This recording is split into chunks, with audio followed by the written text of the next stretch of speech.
আমি এখন আছি জৈন্তাপুর উপজেলা পরিষদের ঠিক অপোজিটে।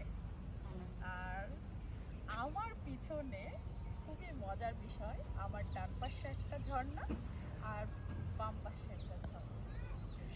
এক অপূর্ব দৃশ্য, এক অপূর্ব সৌন্দর্য। বাম পাশের ঝর্ণাটা অনেক বড় দেখতে পাচ্ছি আমি। জানি না আসলে আমি কতটা ভিডিওতে দেখাতে পারছি।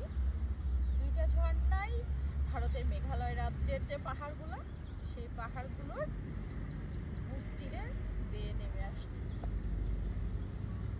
খুবই মজার ব্যাপার, আমরা যারা বাংলাদেশে থাকি, বাংলাদেশি, তারা এই ঝর্ণার সৌন্দর্য উপভোগ করতে পারে, কিন্তু ভারতের নিজ ভূমির ঝর্ণা, নিজ ভূমির সৌন্দর্য তারা অবলোকন করতে পারে না। এই দিক দিয়ে আমরা একদিক দিয়ে